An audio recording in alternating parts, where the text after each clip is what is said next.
Imagine a mother who cursed her own child, and from that curse was born something neither human nor beast. Even today, the people of Jersey whisper its name in fear. When the wind dies, only one sound breaks the silence, the flutter of wings, and the echo of a mother's curse. Could a curse truly turn a child into the devil's own creation? This is Whisper from History, where forgotten voices rise again. Through the thick forests of New Jersey's Pine Barrens, the wind whispers stories older than any map. A darkness moves through the pines, where moonlight barely touches the soil. Locals say, it has wings like a bat, and eyes that glow with the color of dying embers. For centuries they have called it one name, the Jersey Devil. It begins in the year 1735, in a lonely house near Leeds Point. A woman named Mother Leeds screams through the night, giving birth to her 13th child. Thunder rolls above the swamps, and midwives whisper prayers into trembling hands. The child enters the world healthy and crying, but within moments, something changes. The air grows cold. The crying twists into a sound no one has ever heard before. Bones crack. Wings unfold where arms should be. Hoofs scrape against the wooden floor, and the creature that was once a baby turns toward its mother with burning eyes.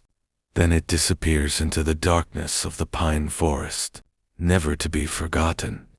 Generations later, people still speak of that night in hushed voices. Farmers claim that something tears through their livestock pens, horses found shredded, cows drained as if by invisible teeth. Tracks appear in the snow, shaped like cloven hooves, yet leading up the sides of walls. In January of 1859, a newspaper from Burlington writes of a winged creature seen gliding across the marshes. The editor himself swears upon it, but who would believe such madness? During the winter of 1909, terror returns to New Jersey. From Camden to Trenton, reports flood every police desk. A trolley conductor claims a leathery winged beast attacked his car. A woman opens her window to hang laundry and sees something crouched on her fence watching her with unblinking red eyes.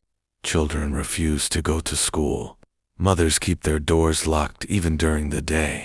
The newspapers call it the Week of the Jersey Devil. And suddenly every shadow feels alive. In Gloucester, a hunter fires 3 rounds at the creature. He swears the bullets pass right through its body. No blood, no sound, only the rustle of wings fading into the trees. In another town, policemen chase it across rooftops, hoof prints left behind in the frost-like signatures of a nightmare.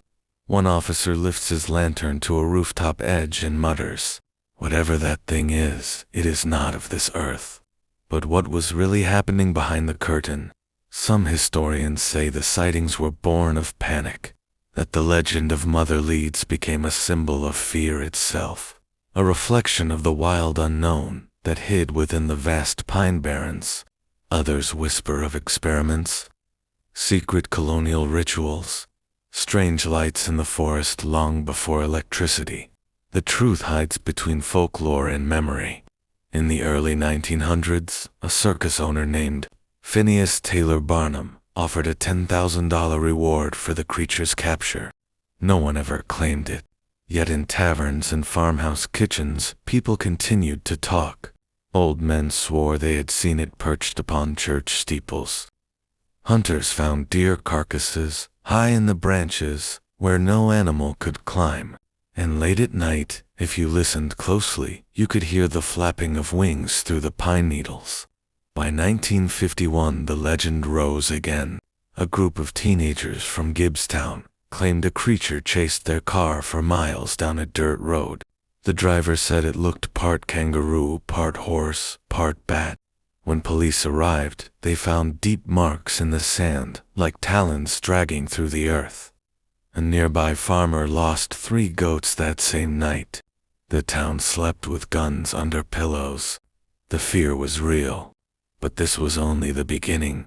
In the 1970s, a truck driver named Joe from Egg Harbor told a story that chilled even skeptics.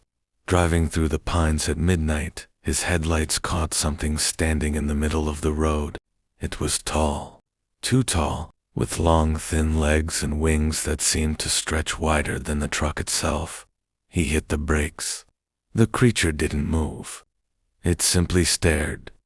Then with a single beat of its wings, it lifted into the air and vanished above the trees. Joe never drove that route again. Scientists dismiss it as mass hysteria. They speak of owls, deer, even misidentified cranes. Yet none of these explain the sounds that echo across the forest on windless nights, or the footprints that appear after heavy snowfall and end abruptly, as though the creature had simply taken flight. In one haunting case from 1982, a park ranger patrolling Wharton State Forest found a campsite torn apart, tents shredded, food untouched. No human tracks, only those same familiar prints in a wide circle around the ashes of a fire. The ranger never returned to that post. He left his badge on the desk and moved west. When asked why, he would only say, "You don't want to see what's out there when the moon is full." Locals pass the story down like a warning. They say the Jersey Devil is not a monster, but a curse, born from despair and sin. A punishment that echoes through bloodlines and centuries. They say Mother Leeds made a deal she could not break, that her 13th child was the price of something dark and forbidden, but the old church records show no evidence of her existence. No grave, no birth certificate, only whispers. Every few years new sightings emerge. A pilot in 1993 reported a winged figure flying beside his small plane at 3,000 feet. He said it moved effortlessly through the air like it owned the sky. In 2015, a man driving near Galloway claimed he saw a creature standing in the road again. He took a photo. It showed a shape with wings, a head shaped like a horse, and a tail long as a whip. Skeptics called it fake, but the fear in his voice was real. Through centuries, the Pine Barrens remain untouched, a labyrinth of cedar trees and swamps where mist rolls in like ghosts from another age. Campers hear screams that are neither human nor animal. Hunters find their dogs refusing to enter certain clearings, and when the wind howls, it almost sounds like the crying of a newborn child. But perhaps that is where the truth lies, not in the creature itself, but in what it represents.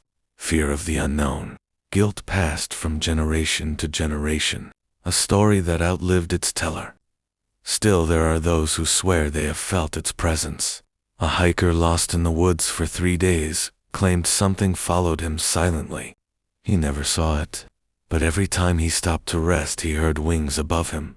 When he finally stumbled out onto the highway, he was pale, shaking. He said nothing else, only that the forest was alive. The Jersey Devil is more than a tale told by firelight. It is a living ghost, woven into the land itself. It breathes in the fog that rolls through the cedar swamps. It hides in the cracks between faith and fear, between what we can explain and what we cannot. In the end, perhaps the creature never left. Perhaps it never was a creature at all. Maybe it is the reflection of every darkness humankind has tried to bury, born each time someone steps too far into the forest, where reason fades and silence begins to speak. And somewhere in those endless woods, beneath branches older than any living soul, something still moves, watching, waiting. And when the night is cold enough, when the moonlight spills through the pines like silver blood, you might hear it again, the sound of wings, and a cry that began in 1735, still echoing across the centuries of New Jersey. Some say it's nothing more than a legend, but those who've seen it still carry that fear in their eyes. When the night turns cold and the moon begins to shimmer, one question haunts the wind: is the Jersey Devil still alive?